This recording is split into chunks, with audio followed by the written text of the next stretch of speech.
Welcome to this seminar. My name is Austin Cassity. I'm with Tanner Realty Group, and I'm so excited you're joining us today. Today, we have a lot of information to cover going through the buying process, what it looks like to buy a home in today's market. So I'm going to share my screen with you, and we're going to get started. Give me 1 second here.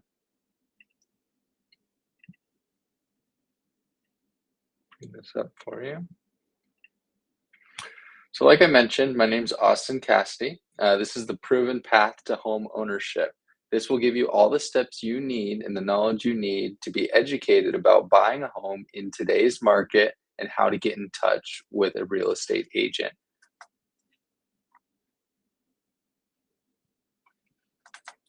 Let's see. So what are we going to cover today? Well, first, we're going to talk about the fears and facts about buying a home. Second, the realities of our market today. The 6 simple steps of home ownership, financing, and then what your next steps are as a home buyer. So let's talk about these fears versus facts about home. And first, let me dispel some misconceptions about buying a home because there's a lot of misconceptions, a lot of rumors in the real estate market. This person did that, this person did this, they got this, we did this. Well, everyone's situation is different. So let's look at some of these misconceptions and how we can combat some of those. Well, number one, I can't afford to buy a home right now. Well, until you do the math, you don't really know what you can or can't afford. Are you paying rent? If so, you may be able to start paying down your own mortgage and not your landlord's mortgage. To figure this out, you'll need to get in contact with your lender, which your real estate agent should be able to refer you to. If if they don't work, you can always go to a local credit union or major banks as well, and they can get you in touch with someone who can help you with this. Number two, I should wait until the market gets better.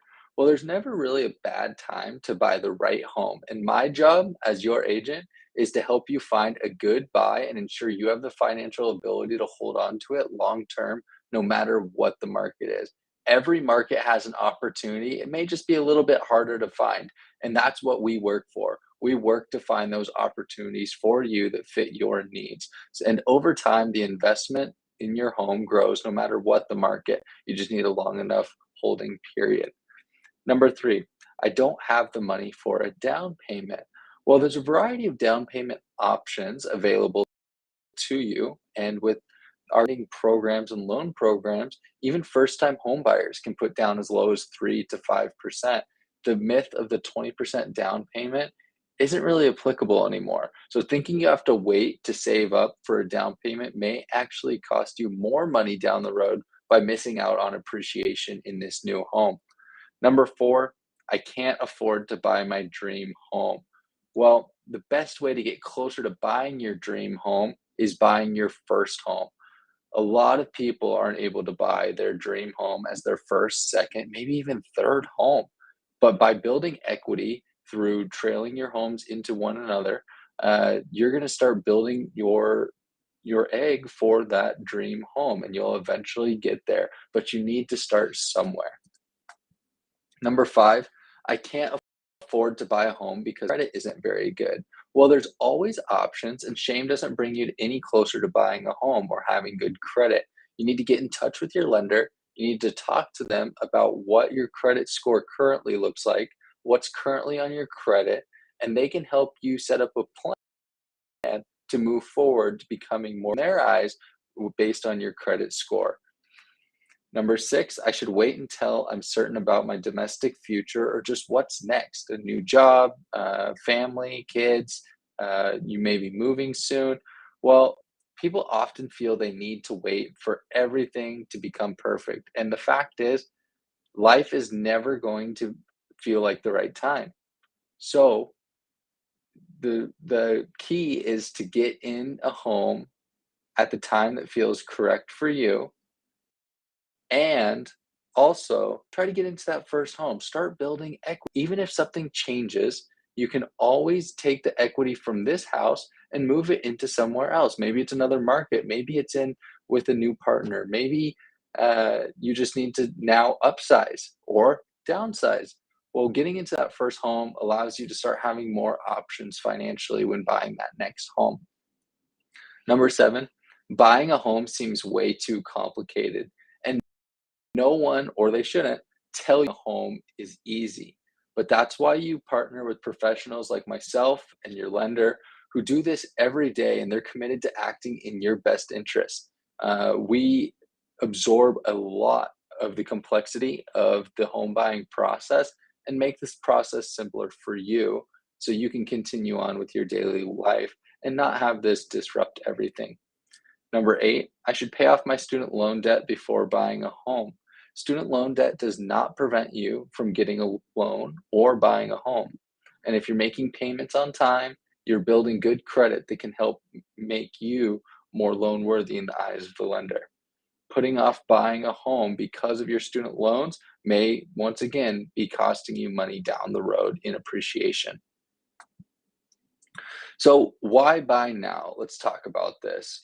Home ownership can always be the best accidental investment, and with a little knowledge of investments, an intentional investment in your life. My job is to help you understand the factors that affect your investment and make it intentional. And I'll get into more detail on this throughout the section. This is looking like maintaining your investment once you close on the home. So why should you buy now? Well, interest rates are still relatively low, and this is the money you pay the bank to borrow money for the purchase price of the home. In the past 45 years, 30-year fixed rate mortgages have ranged anywhere from 18.63% in 1981 to 3.31% in 2020 or 2012. My apologies. In the last 5 years, rates have remained below about 6%, and they're still right now around 5 or 6%. We aren't seeing the low 3% that we were seeing in 2020, 2021, and they have risen a little bit, but they're still relatively low when you look at the history of mortgage rates. Why else should you buy a home now? Well, your long-term investment grows. You get equity buildup, value appreciation, and debt pay down through paying your mortgage. This doesn't necessarily guarantee that your home is going to appreciate within 2 years. It's not going to necessarily give you always this exact percentage of growth every year. However, it does allow you over the long term to build equity multiple ways by paying down your loan. You get principal and interest. And we'll go into that a little further, but that principal is going towards the equity of your home. So also you get the pride of home ownership, stability and security in where you're going to be living and in your financial circumstances in terms of your mortgage payment. It stays the same for 30 years. A sense of community, freedom to customize your home. If you're renting, you likely can barely even paint the walls if you wanted. Get some tax benefits and the benefit of wealth building. Well, there's a lot of great reasons to buy right now, but there are reasons not to buy as well. Number one is if you're changing jobs soon, or your job security is kind of up in the air, you're with a new company. Lenders want to see 2 years of employment records with the same company. So if you're planning on changing jobs very soon, it may not be in your benefit to buy a home currently because you may not qualify.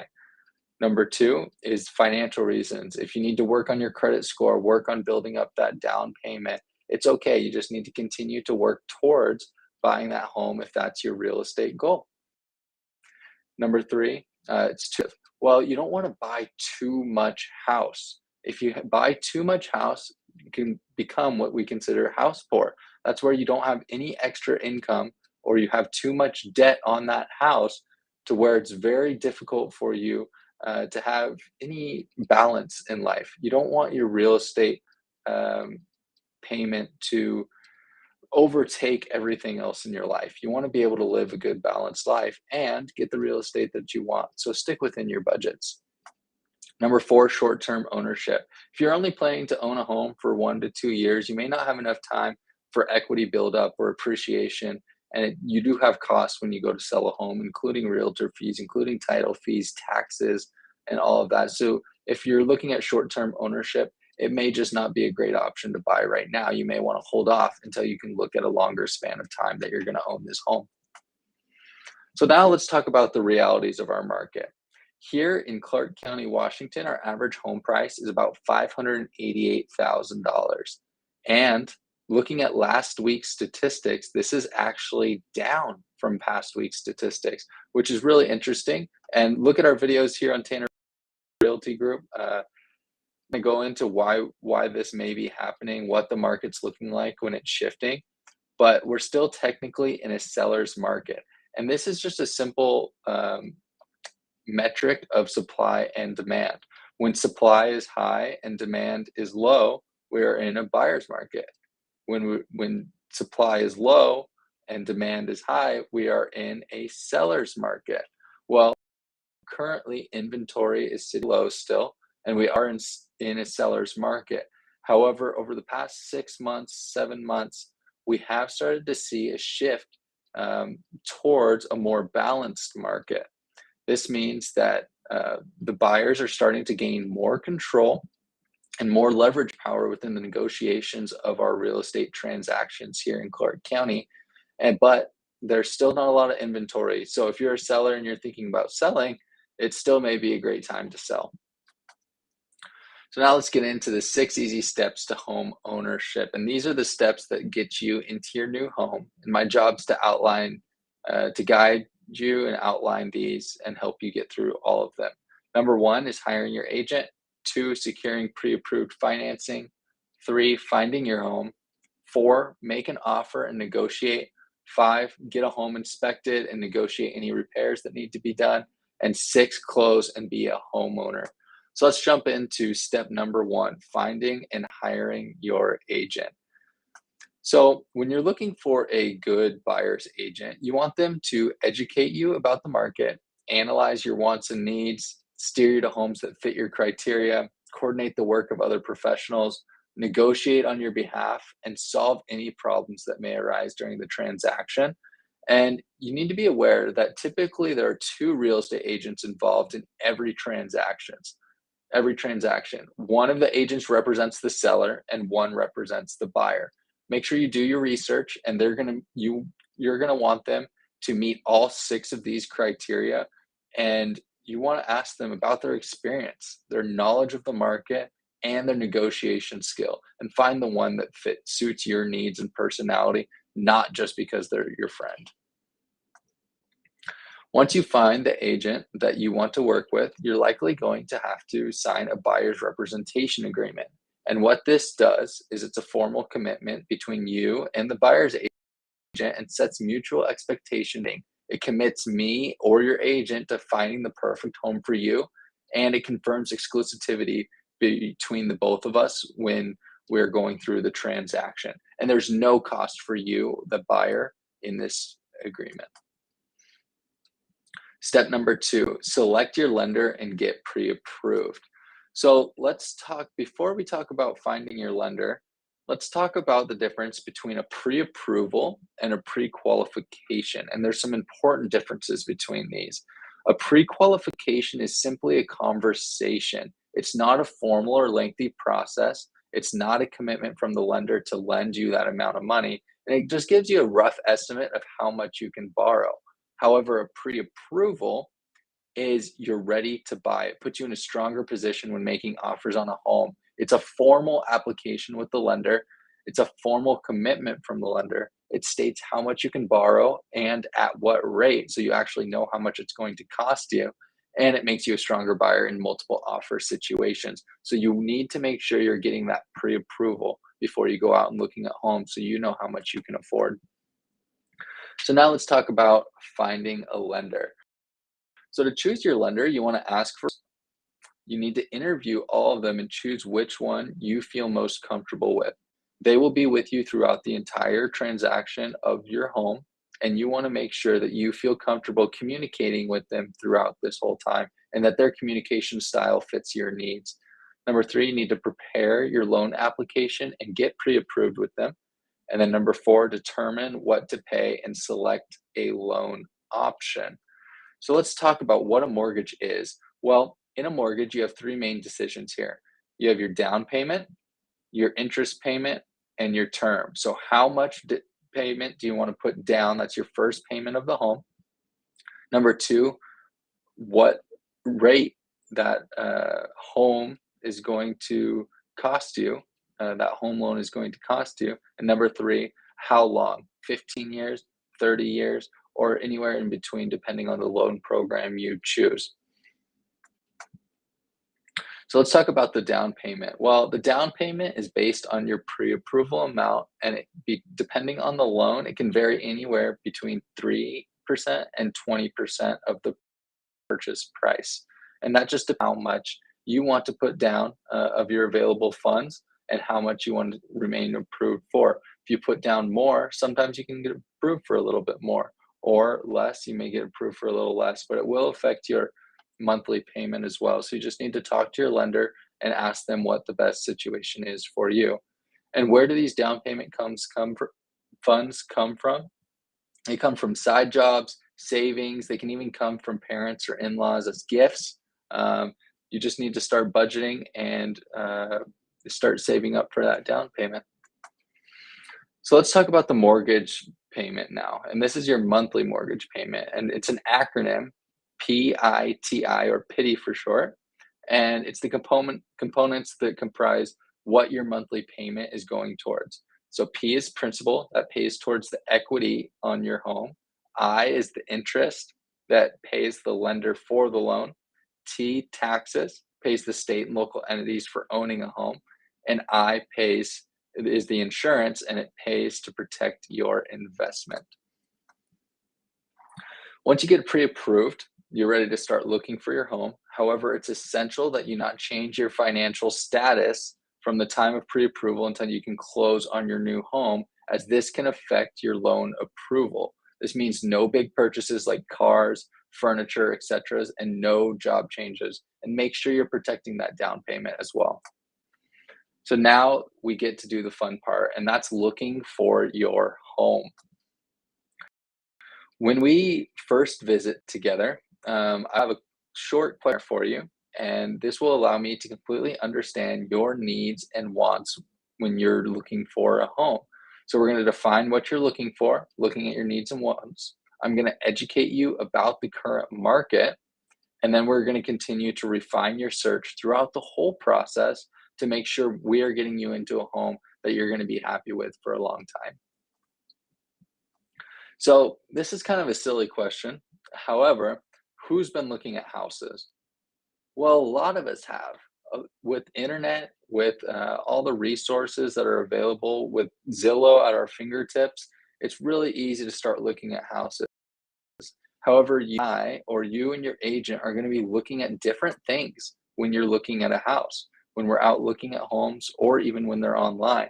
What you're looking for is maybe the layout, the space of the home, the location based on work or schools, the features and amenities. But what your agent is looking for is how that house and pricing compares in terms of size, layout, and value to the other homes in the area. Its potential resale value in the future, and any big ticket items such as a roof, the HVAC, maintenance, structural concerns, anything like that that may cost you investment money in the long term.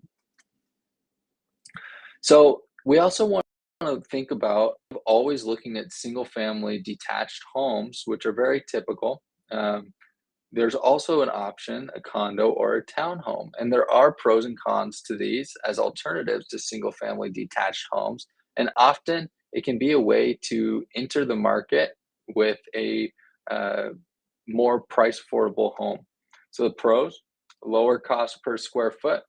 There's no yard work or home maintenance if your HOA takes care of that. Sometimes there's other amenities such as a swimming pool, playground, and you have some community because generally there's a higher density of homes in that area. Some of the it is a shared ownership of some common areas. You own the space within your building or within your unit, not the extra common areas. You have homeowner fees and shared maintenance costs, and it's managed by a board of directors governed by rules and pets and vehicles and noise. So it can be a great option to get your foot in the market, and it may not be the right option for you. Another option could be new construction. And there are some good and not so good things about new construction. So let's review. Obviously, it's new. Generally, builders will provide a pretty good warranty on these homes. You get to pick your lot, the features, the designs of your home. You get to lock in the price early, even if it's not completely done yet. And you can sometimes find pretty good deals through new construction homes. The cons, however, is these features that you're adding to your house add to the price as well. Generally, you'll get quoted a base price, and as you add features, you will start to add to your price as well. The future of the neighborhood is uncertain, and generally, these new construction areas are in outlying areas without nearby amenities yet. And while they're building the home, there's no firm closing date. They could have a delay on doors, they could have a delay on doorknobs, they could have a delay on your kitchen cabinets. So there's just no firm closing date, and it can kind of keep you up in the air for a little bit. So, step number four, we found your house, and now you're ready to make an offer and negotiate to a successful close. So, when you make the offer, we're going to look at a few major things here: the price you're going to purchase the home, the terms, and the contingencies. So during the price, it must reflect the true market value or what you are willing to pay for the home. And I'll provide a comparative market analysis of this home compared to other properties that have recently sold near it to help us determine that value. So the terms, this is going to be six basic categories which address timing and financial considerations, and it's all outlined in our statewide standardized form.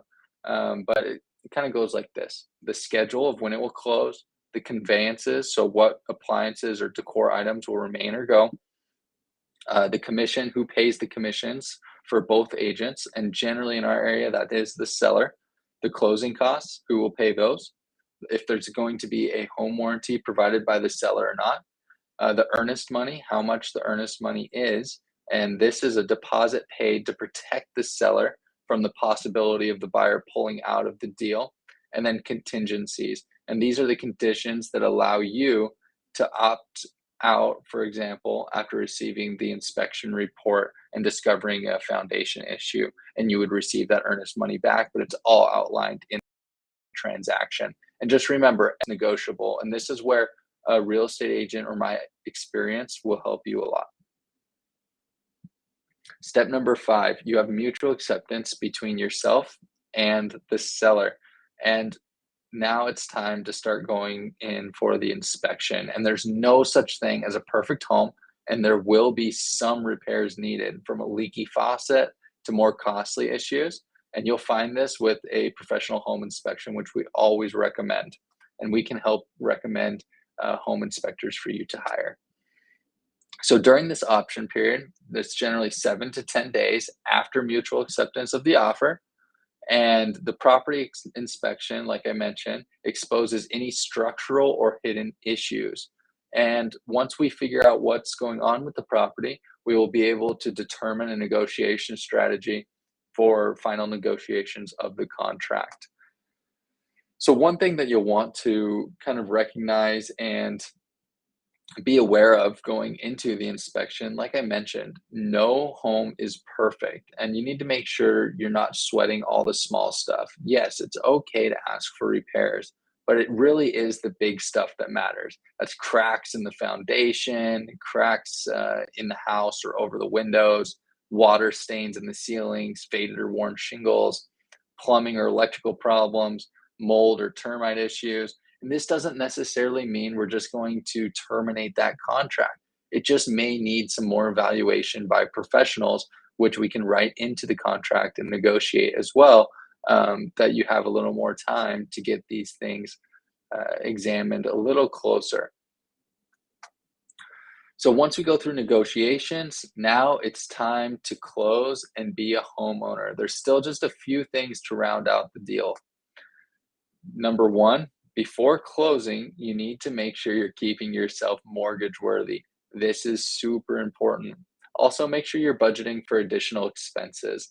You're going to figure out what expenses there's going to be from your lender from the start. Just make sure you have them in the back of your mind so it's not a surprise when they show up at that final closing table. So closing costs, generally 2 to 3% of the loan amount, and this lender and title fees, the appraisal, all of that. The earnest money, which in our area is about 1% of purchase price, and that rolls into the purchase price. It's not like that's just um, a gone expense. That does roll into the purchase price. Your inspection is going to be anywhere from 300 to 600, maybe more, depending on the size of the home and different amenities that are being inspected. Miscellaneous fees, 1 year of homeowners insurance for the escrow account, and reserves for improvements and repairs after the sale that you may want to do. Also, 3 days before we close, we will do a final walkthrough of the home to make sure that all negotiated completed by the sellers and are up to satisfaction of you, the buyer. Now it's time to celebrate. We get to go and close on the home at the title company. You walk in maybe as a renter or a previous homeowner, and you walk out with the keys to your new home. So what you need to bring are your certified funds, evidence of insurance of the new home, a valid ID, and what you get is a settlement statement showing where all money was transferred, and a transfer of clean title, and then the keys to your new home. Some states you will have to wait for the closing documents that were signed to go and be recorded at the county. And after they are recorded at the county, then you are officially closed and will receive the keys at that time. Once you own your home, it's an amazing accomplishment. It feels so good. You get to feel the pride of home ownership.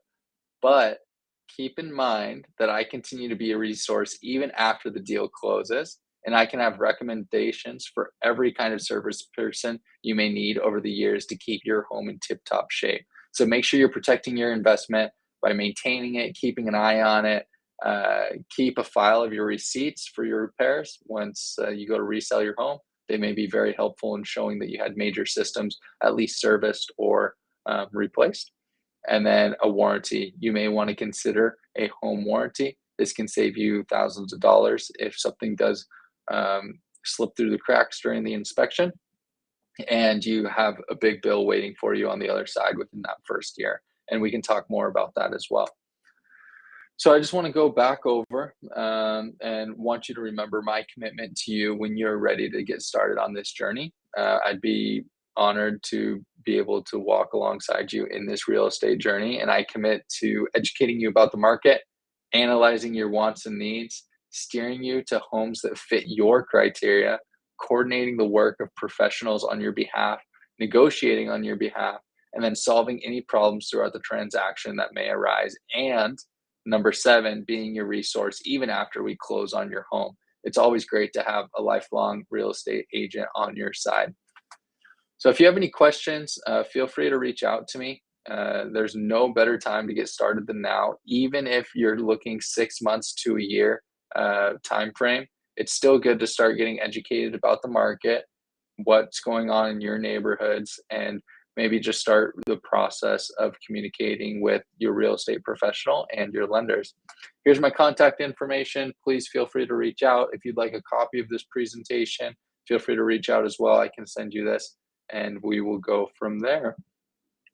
I am also going to bring up a quick video that recaps everything we want.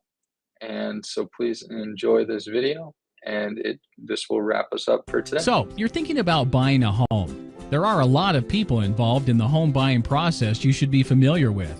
Real estate agents, lenders, inspectors, and escrow will all play a role in your home purchase. So let's talk a little about what these people do. You're going to want to find a real estate agent who is a realtor, because not all agents are. Realtors have a higher standard they are required to follow. Your realtor is going to research the right properties for you, run down appointments and showings, negotiate prices and contract terms, and take the time to answer any questions you may have. As a buyer, you'll want to have a different agent than the one who represents seller. With your own representation, you'll know your realtor is working specifically for your interest. The great part for the buyer is the seller pays the commissions for both agents. That means you as a buyer pay nothing to your agent. Next, you'll want to contact the lender. Lenders can be banks, mortgage companies, and credit unions, and your realtor can give a few recommendations if you need them. The lender is going to ask you about your employment, your assets, and your income. And once you put together an application, they will work on getting your loan approved and getting you a pre-approval letter so you can then start house hunting. Once you and your realtor have found the perfect home for you and you make an offer, it's then time for you to hire an inspector. The inspector checks the exterior and interior of the home and will provide you with a written report on the home's condition. You can then decide if you want to ask the seller to make repairs and/or reduce the listing price to make up for any issues the inspector finds. Working in the background, we have escrow and title. The title companies do research to ensure the home's ownership can be legally transferred to. Escrow manages the closing process according to your contract. They coordinate getting your down payment money and the bank's money safely to the seller, as well as getting you the legal title to the home. So that's just a quick introduction to all of the people involved in helping you buy a home. You'll certainly want to learn more, and remember, your realtor is the first point of contact for any questions you may have. We pride ourselves in going above and beyond the call of duty for our clients, so please don't hesitate to ask us for help with anything you need. The buying process can be complex. Now, we hope this video has helped explain it a little more. Please call, text, or email us anytime, and we look forward to helping you find the perfect home. Thank you guys so much for joining us. Like I mentioned, if you have any questions, feel free to reach out. Thanks so much.